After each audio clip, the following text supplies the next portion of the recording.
You girls go on ahead. I'll be fine. If you're sure, Sugar Cube. Applejack tipped her hat back as the others turned towards the entrance of the castle, and by extension, Ponyville. I'll drop back off at the castle, I reckon. Applejack blushed and rolled her shoulders where they were gently sore from slaying dragons. Twilight smiled and waved the mention of her old home away. She was still in the morning, but this wasn't the time to get misty-eyed. The castle of the two sisters still had secrets in it that had yet to be revealed, and she was determined to keep searching until it was too dark to see. Thanks, AJ. I appreciate that. I'm gonna keep looking around and see what else I can dig up in these old ruins. Twilight gave Applejack a confident smirk. If it gets late, I could teleport back. Shoot, Sugar. I didn't think your range improved that much. Applejack laughed. Alicorn powers must be something else. You got that right. Come on, Applejack, you're slowing every pony down. Rainbow Dash flipped in the air overhead and zipped out of the door and in the end of the hallway on her heels of Pinkie Pie and Rarity. Fluttershy waited nearby patiently until the Earth Pony turned and started trotting to catch up with the others. Twilight watched them go for a moment and drank in the quietness of the old ruins. She could taste the history on her tongue and smell the memories in each breath. The castle here, bound between lyrics and rings of the Bondington era and a creepy, shadow-infested hollow, but right now it felt warm and inviting in the later afternoon sun. Twilight spread her wings and flexed her feathers, letting them collect the light and the warmth as she turned and let her hooves take her where they may. Exploring the castle had become something of a new consuming hobby in the past few weeks after T-Rex's defeat. She was still feeling out her new duties, and the new castle was interesting, but it wasn't home just yet. So in her free time, she explored and studied and learned. Sometimes it was like an adventure of daring do when she found something new, like a trap door or a hidden passage. Other times, it was more like a traditional, boring archaeology. Twilight pulled in her wings as she entered one of the branching halls off of the main throne room. She stepped carefully over the marked tiles that triggered a trapdoor slide and ducked under a partially fallen arch until she found herself just outside the old library. Twilight breathed in the scent of old books and dust, but her hooves didn't feel drawn towards the treasure trove.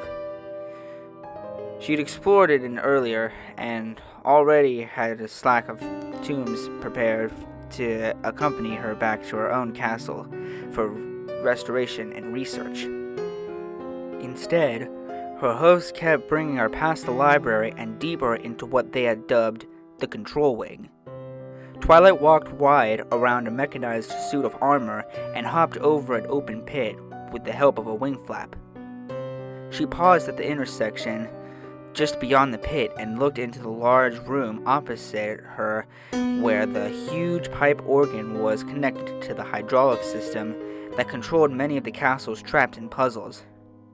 To the left was a mostly collapsed ballroom where they had come across the remains of T-Rex camp from when he was freshly escaped and laying low.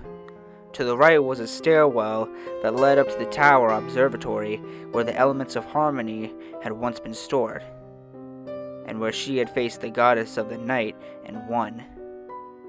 The room was empty now, so there wasn't a real reason to go up there. Perhaps she could find something else in the ballroom. Perhaps T-Rex had hidden something away in the rubble.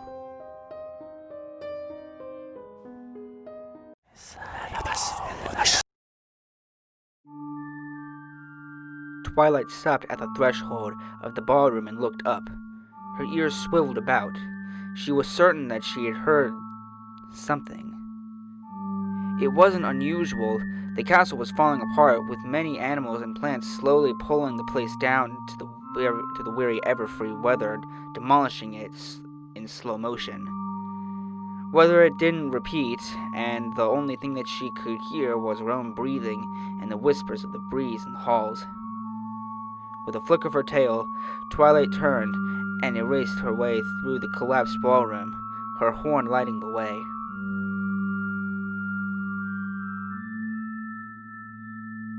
Bright magenta-colored light illuminated the dark halls of the castle as the sun sank down outside.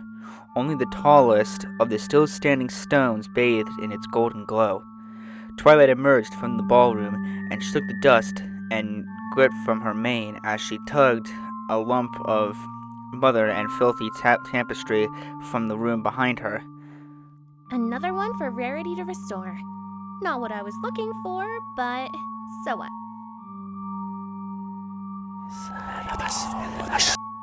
Twilight dropped the cloak and whirled around, her horn glowing to amplify the light of the shadows around her. The stones glittered in the light, but nothing moved or made a sound. That didn't stop the short hairs that ran down Twilight's neck and along her spine from standing on end. Is some pony there? Twilight turned slowly and fought to keep her breathing slow. It was probably just the wind of the Everfree creatures might come out of a night stroll. She probably had no reason to be scared. Twilight smirked and giggled to herself as she recalled the first time she had been out in the dark of the Everfree. Pinky's silly advice to laugh in the face of fear had been effective then, but now she was a full-fledged alicorn. What could possibly harm her? She picked the tapestry back up with her telekinesis and folded it before letting it drop into her back. She just needed to teleport back to town, and she'd have enough time for a shower before dinner with Spike. Twilight started to charge her horn as she did in the calculations of her mind to deposit herself in the cloth back in her bedroom. Twilight yelped. The Akron engine she had collected trashed in her horn, her careful calculations lost until it burst out in a harmless flash. She jumped and screeched. Her horns came down on the loose stones, and the next thing Twilight knew, she met the floor muzzle first.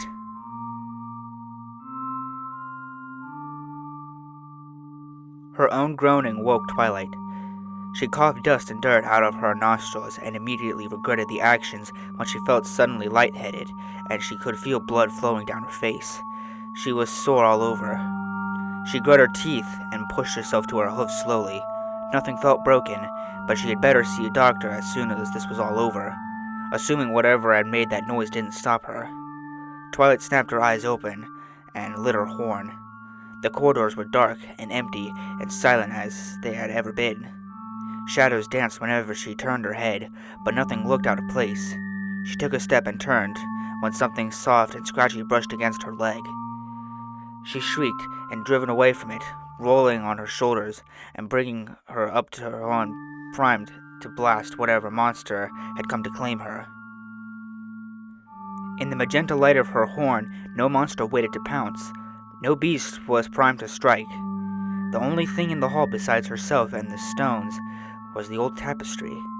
It sat on a pile on the floor where she had dropped it, and then it blacked out. Fantastic. I'm just here scaring myself to death. Not your best moment, Twilight. Twilight sighed and scratched her horn from the death beam mode to illumination mode. Twilight tried to swallow, but her throat was dry. A soft breeze blew against her mane, and she turned, very slowly, and looked at the archway that had led to the stairs beyond the element chambers. The breeze started her mane again for a moment. Twilight could shake the feeling that some pony had called her name. Support me on Patreon and Ko-fi. Links in the description. Thanks for listening and be sure to subscribe. Good night, every pony.